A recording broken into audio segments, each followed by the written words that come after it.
basically we're just going to be starting off with a little bit of information about design debt, and then we will open up the floor for questions. And I wanted to mention, if you have not yet, check out the blog post that we posted on design debt, and we'll be putting that in the chat, link to that in the chat there for y'all. But basically, this is going over kind of a real world scenario of how design debt could play out in the context of a startup. So it's based off of experience that I've had and things that I've seen. So you might find it to be a helpful read. So let's see. Other than that, yeah, let's go ahead and get started. All right. So first off, what is design debt? This is a stab at a definition that I put together.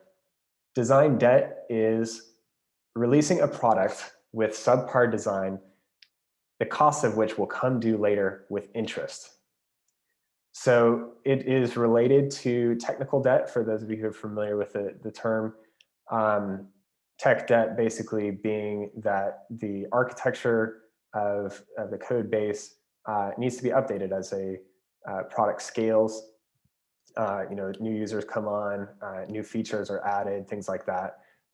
Especially debt will increase as there's a real push to get things out there as soon as possible, high speed kind of environment.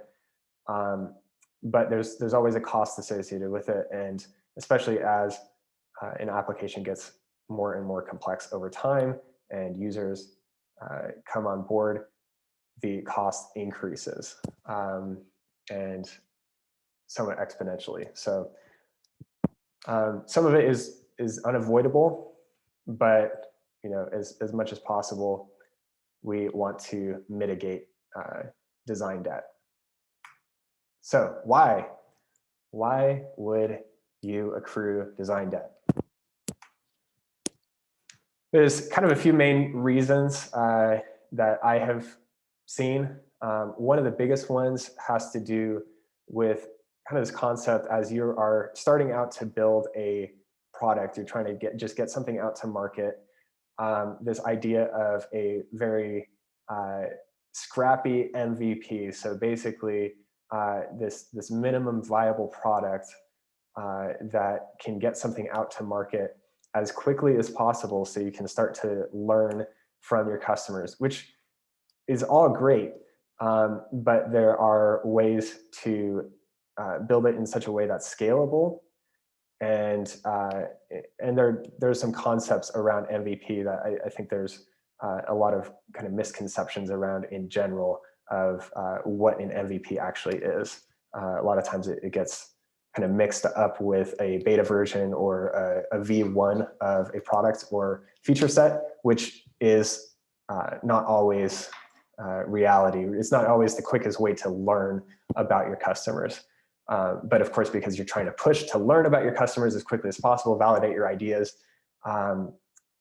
it can lead towards this idea of, if it's not embarrassing how rough it is, then you've waited too long. Which I think there's a bit of a misconception there of what work needs to go into a real kind of first release of a product. Now, short-term cost, that kind of goes along with the MVP. You need to be starting to bring in sales as a new company. And a lot of times, if you don't have funding yet, especially, or you just have limited funding, then design is often cases, unfortunately, not the priority for a number of companies.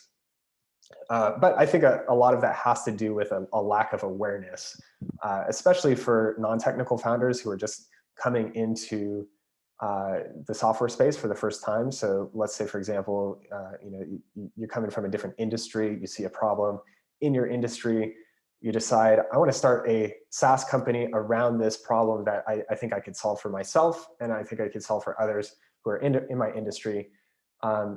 You're coming into founding a software company without experience in working with Agile and working with UX designers.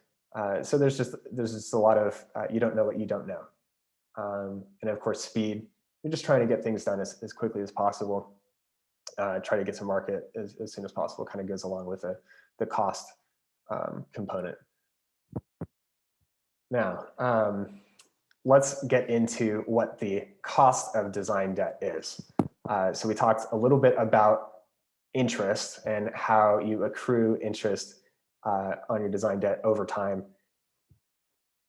So in the blog post, and you'll be able to see this a little bit more zoomed in and everything. If you go to that post, we have this image, and basically this is an illustration of you're looking at a particular feature set, or you're looking at your kind of V1 of your platform. This is the cost to change something over time up at the top. Below that, you have basically the same timeline, but you're looking at different team members who will be involved in the process as you progress through building out a feature or building out your new platform. So let's start out here on this side.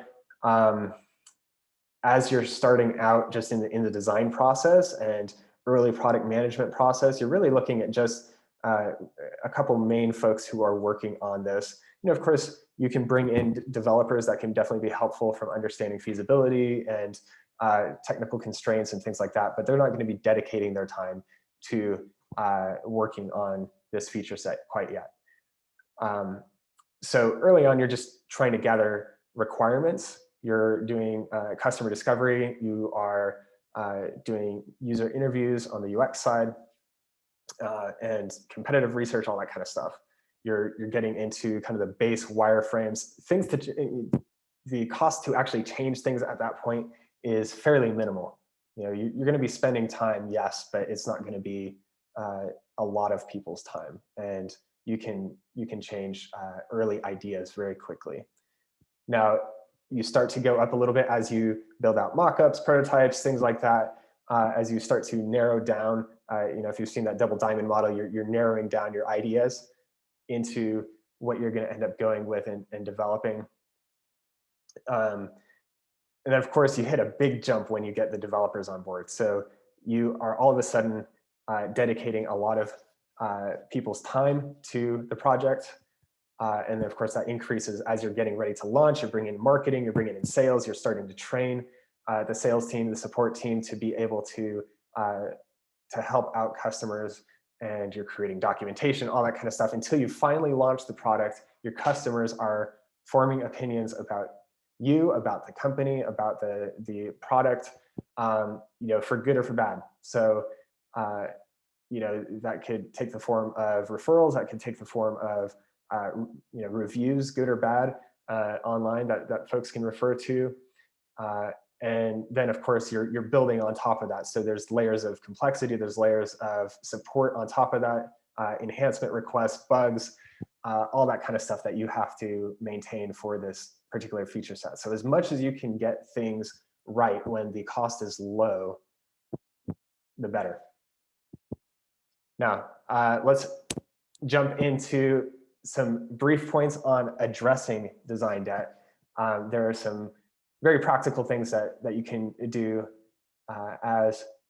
particularly as an early stage company, but even if you're just working on a new feature set within your product.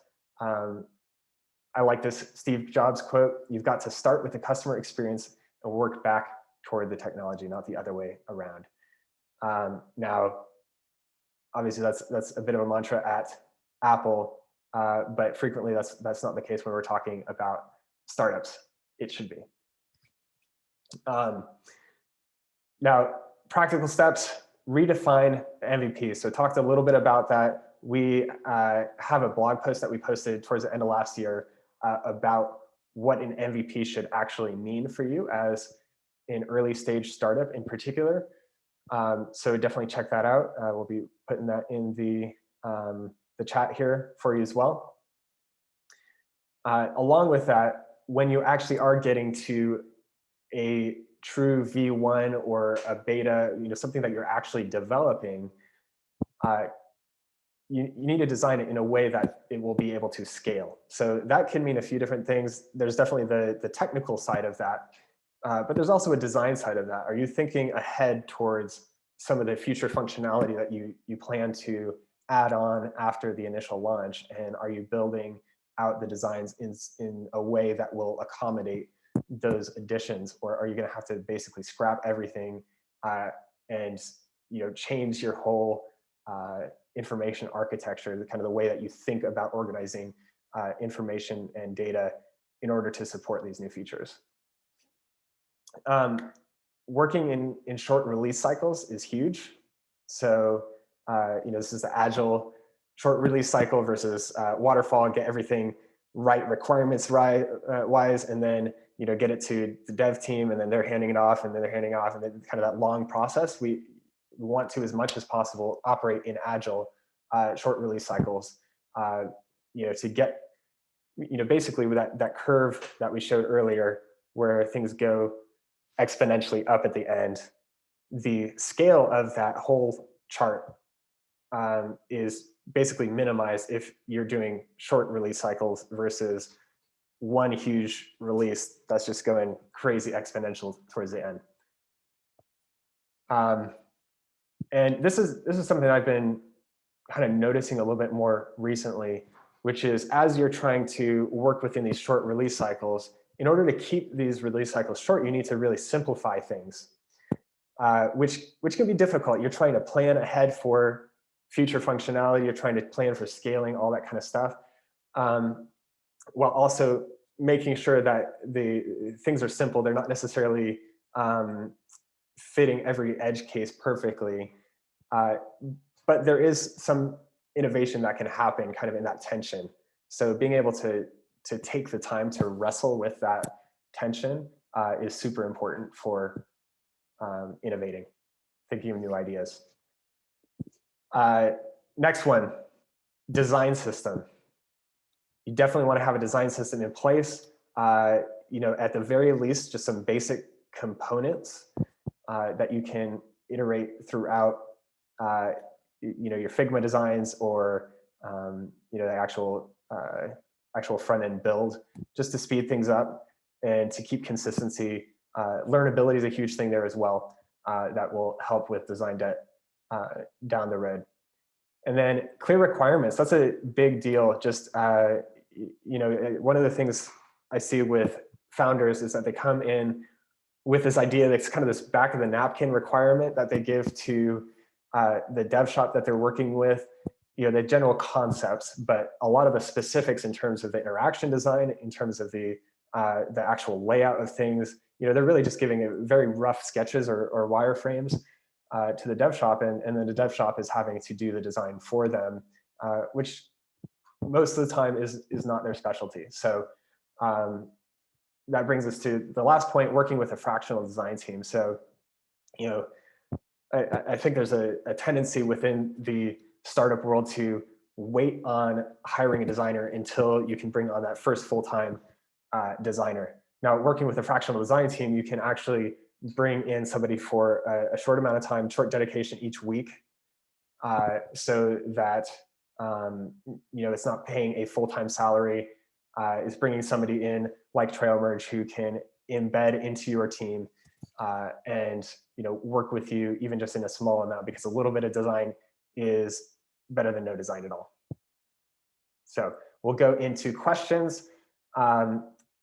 Please submit your questions in the everyone chat in here in Zoom, and we will get started.